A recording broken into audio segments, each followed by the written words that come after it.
A-Day games everywhere this weekend. Portal opens tomorrow officially. Names already starting to float out. Some people denying some of those reports. We'll get to all that. But Alabama's A-Day, 72,358 people there. And I don't know if it was because the Masters was on one television and the Alabama A-Day game was on the other television, but Alabama's grass looked horrible. Well, I don't think it had to be compared to Augusta to look bad. It looked bad. Well, and they were like, we're addressing this. The last event was held in early December. I know the Super 7 was there. There was like a girls' flag football game. But there is not a chance in hell that Nick Saban would have allowed that. No, he would not have. So you think if Saban was there, the grass would have been good? There's no way. Well, we're going to have this. First of all, we're going to be I don't know if they would have been the only game or if they would have been the program that ESPN decided to go to their spring game if it wasn't Kalen DeBoer's first. But if they were on national television, there's no way he's going to say the image of our program is everything is top shelf. We're not going to have this ratty-ass grass. Yeah, it was not a great look. I assumed it was great to play on because they played the game. Well, actually, Malachi Moore said in the postgame it's always been kind of tough in spring. I saw it described as basically painted dirt, the way they do, golf courses, stuff like that when they start to lose their grass. That's embarrassing. Guys, on the corner, and I forgot what the institution is there when you turn into my neighborhood where I was the Flash. Yeah. That's great grass. It's the greenest grass in the world. Yeah, hire those people. And if that financial institution can keep their grass that green. Yeah, and a Sonic. Yeah, I think, the O'Reilly Auto Parts. I think Bryant Denny and Alabama can. That's embarrassing. Well, I thought so. There were apparently for years issues with the sunlight that grass got because of all the upper decks, right? That at one point, I think I remember hearing that they were struggling to keep the grass good because it didn't get the proper sunlight because it was in shade so much because of the upper decks, right? It didn't get the hours of daily sunlight that it needs, which you see a lot of that on golf courses. A lot of times they have to cut trees back because they're losing grass on tee boxes and things like that. But I also thought they spent like a boatload of money to fix all of that. Yeah, I think it was a little over $1 million last year. But Greg Burns said he's addressing the situation. We'll see what happens with that. But that's the way, it's the way it appears on national television. You were one of the few programs, the only program over the weekend to not be on the SEC Network or ESPN Plus. You had the main stage. And I'll tell you what, though, 72,358, wonderful scene there. Great crowd turnout for Kalen DeBoer's first. And then the offense out to an early start. Thought the offense looked good. And, Jalen Milroe, I assume, is the number one quarterback, but that Ty Simpson kid, he is the king of spring right now. This guy is really good in the springs. Well, 3 scrimmages, and none of the 4 quarterbacks competing right now threw a pick. So that's a positive. I got to watch a little bit. I met you at a local establishment. They had on the A-Day on both. We had to make sure that they got the Masters on one. And I was more invested in the Masters, but looking over there was nothing that really jumped outside of Jam Miller to me early. Well, Jeremy Bernard. I thought Jam Miller and Jeremy Bernard really, really jumped off the page because you've got such an opening at receiver to make an impact. And that guy made it. I mean, he had 100-plus yards and catches. If Ryan Williams is what everybody thinks Ryan Williams is going to be, I think you leave this game thinking you got somebody you compare Ryan Williams up to have a good 1-2 punch right there. Yeah, Jeremy Bernard's a guy that was really like the 5th option last year for Kalen DeBoer because he had so many really good receivers. He had almost 500 yards and a couple of touchdowns, but he does look the part of potentially a number 1 guy. Yeah, he looked like a veteran out there, a guy who has known this offense for a long, long time, knew what he was doing. Really good catch, throw over the middle by Milroe, catch and run 50-plus yards there. So he does something after he catches the football as well. So I really enjoyed Bernard. You mentioned Jam Miller. I think a lot of people instantly started complaining about the defense as well.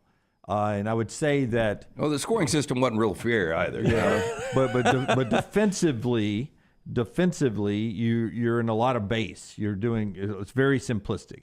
Not as complicated as Kane Womack's system will be. And when you're in a lot of base, you give up a lot of stuff. So it was a base defense. It's a spring game. You can only do so much. I'm just looking for guys to step up in the receiving core, and I thought the receivers looked good. Well, but the problem is what you mentioned is and this is why I hesitate to draw anything from any spring game, is if your offense looks really good, it's going against your defense. If your defense looks really good, it's going against your offense. So there's almost no win in a spring game. So it's why I hesitate to draw anything from anybody, good or bad. I mean, we'll point out the good and point, I guess, out the bad, but you can't have good in a spring game without one of your other units looking bad. And that's, I think, one of the things you got to be careful about it in the spring. Alabama's offense, I thought, looked good and had some movement to it. It had some rhythm, when the first team offense was out there. But there again, what's that say about your defense? And, you never know how much the defense is just playing base. They're not out there running all their stuff. They don't have exotic blitzes coming. The quarterback can't be touched, so you're probably a little more careful there. I hesitate to make any rash judgments on any spring game. Let's get a couple of reactions from Kalen DeBoer over there, and we'll look at A-Day a couple of ways. But what I really want from you guys is what you took away from the A-Day game. Give me your reaction inside the chat room, and we'll get to some of that from Brown a little bit later on this segment. What was your positives or your negatives from A-Day as Alabama wraps up spring? And then it'll be very, very interesting in what happens over the next 48 hours when it comes to the portal that opens up officially tonight at midnight. But Rockstar, first, if you'll give me cut number two, Kalen DeBoer here, talking about the running backs. Jam Miller was the star of this running back core, but you got Justin Haynes back there and a little depth in that running back room. So here's Kalen DeBoer after A-Day on what he saw from his running backs. Yeah, it was, I thought they did a better job of when they saw a hole today, they hit it.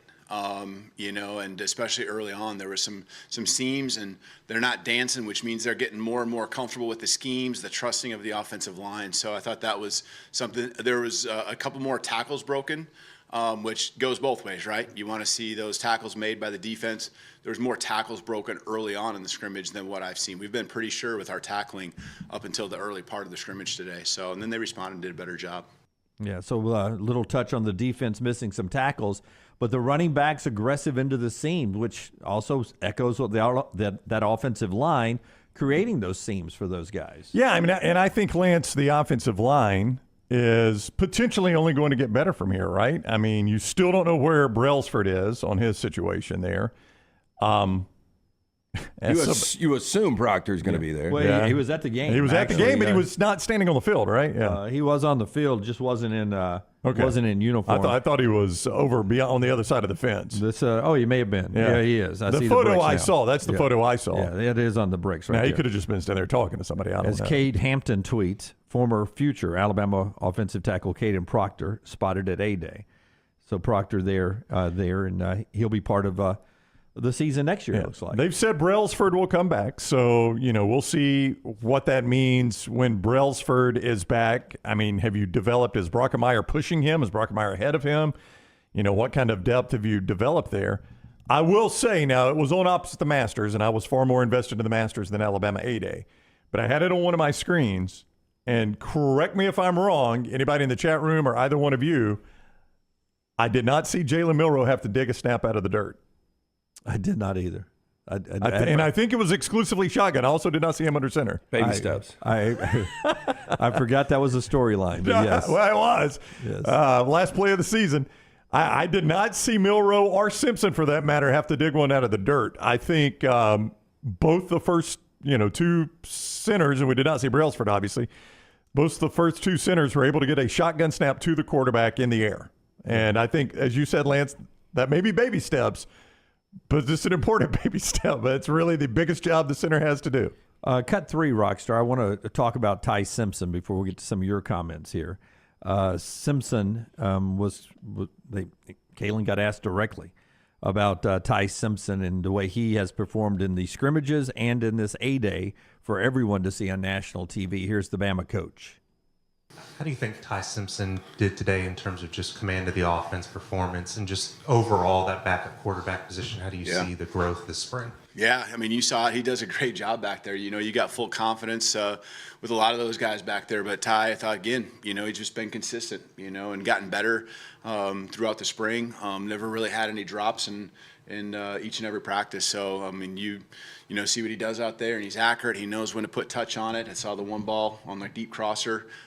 He's got good awareness. I thought all the quarterbacks did a better job of pushing the pocket at the right time. That's something I know we've been emphasizing, rather than just sit back there and let that rush on the edges get to you.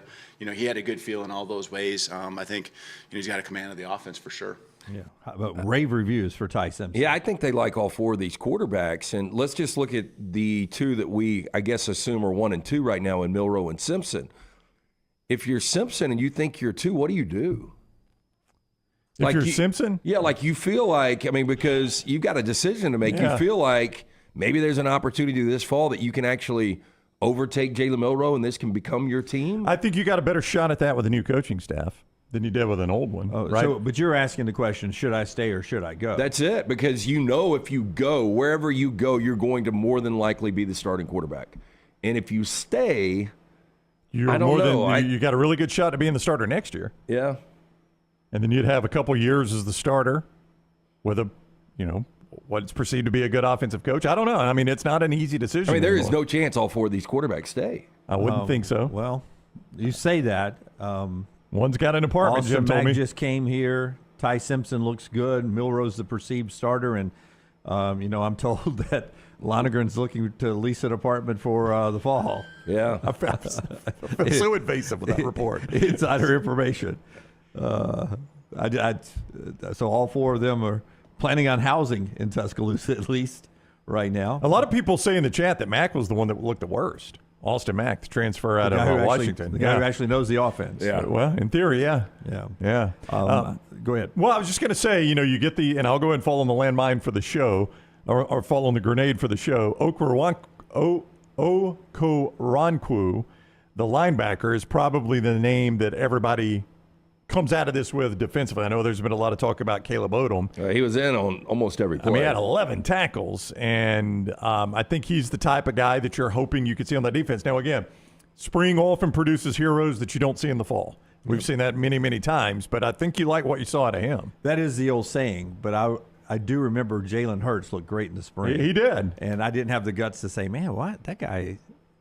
I remember watching the spring game that year thinking, that looks like the best quarterback. I am not about to say that on the show. Yeah, though. me either. I would sound like an idiot saying that. And it ended up he was the best guy, was the starter. Give us some reaction over there, Brownie. Rusty says, Alabama's going to have the best backfield in college football again. Looking forward to seeing the guys show out. You're going to get a lot of running back here. I think running back was a lot of people's takeaway. I was talking to Reed before the show, and that was his big takeaway, too, that maybe the best running back depth in the country. Paul says Richard Young will have a role too. He's a great downhill runner at running back. James points out 2 defensive starters were out. Rusty is not worried about a thing. Offense looked good. Defense will come along and still going to pick up a few guys in this portal. James says running back look more physical this year. Rusty, the backfield will be better than the past few years. John thinks Proctor looks like he's lost some weight. I didn't notice that in the photo. He looked lean. Yeah. Blake wants to know if anybody saw the snaps at the Ohio State spring game. I am interested in that. That's another look. Scott's giving us another look at Proctor there. He does look lean. I don't disagree with that. Big man, though. Oh, he's a huge guy, yeah. Sticks out in the crowd. Yeah. Brody thinks Ty Simpson could pull a Mac Jones very possibly, Lance. To your point, stick around, and then when you get your chance, show out and get drafted. I mean, that's what Mac did. Yeah, that is an option. Yeah. But it just, you see more quarterbacks that don't have patience in today's college football. Landmine Believer says defense was vanilla, the complete opposite of a Saban spring game where offense was vanilla. Yeah. I do feel like you only get one or the other. Yeah. Not just at Alabama. I'm saying anywhere. There is no doubt that it was base defense, the whole shooting match. Yeah. Because that is, you will unveil it before you go to Wisconsin by playing Western Kentucky in the opener and somebody else, South Florida in game 2. So you'll get some of your real schemes, but that is the That's the one thing you don't know really what you're getting here. The Alabama defense, the schemes. You know you're getting Kalen DeBoer's offense. Jonathan said, "Did Jim say the portal opens tonight? Has it been closed? All I hear about guys transferring." Yeah, it's officially August. What is this? April 16th through the 30th is when they actually can be in the portal and actually move. What you've heard is like when spring ball ends at a certain school, word will leak out that a guy is going to hit the transfer portal, but he officially cannot do it. One of those was Saturday night, Tony Mitchell from Alabaster. And then very shortly after that report was out there, Mitchell and his family were denying that he's going to hit the portal. Okay. I would think they would know. But there actually is a portal that you enter your name into, and you can start doing that. I think it's midnight tonight. You can actually put your name in the portal, and there's no more reporting at that point. Your name is actually in a portal. And unless, well, as Luganbill said, I saw Luganbill on TikTok this morning, and he was giving a message to all the college football players, and he goes, unless you've been tampered with, already, that was the way he started it. All college football players, unless you've been tampered with, that's the way he started his message. I got to think that a lot of these guys have been tampered with. Like the portal, if it opens tonight, there are a lot of guys that already know where they're going. Well, and I think a lot of these guys get confused now because I think the method for a lot of coaches is we're not going to name a starter. I mean, Ryan Day, I thought it was pretty obvious that Will Howard was paid a lot of money to come from Manhattan to Columbus, and now coming out of practice, and Devin Brown supposedly looks really good. But one way to try to keep these guys on the roster, I mean, if you want to name a starter, it really is hard for quarterback 2 if he could go start somewhere else to remain with the program. That's why I talked about Brown last week a bit about, could that be a portal guy? I mean, if you brought in Will Howard, I guess Brown could be the future, but you got Aaron Nolan, you got Julian Sand, those 2 5-star guys, part of the roster too. He could be a guy that could bounce and help somebody out immediately this year. It's moving too quick to stay caught up, but somebody said they watched the Ohio State. Oh, here it is, Sharkbait. I watched the Ohio State spring game. Snaps were good. Sand had a bad first half, but a good second half. I saw some video of a few throws he made. I didn't, break the whole game down, obviously.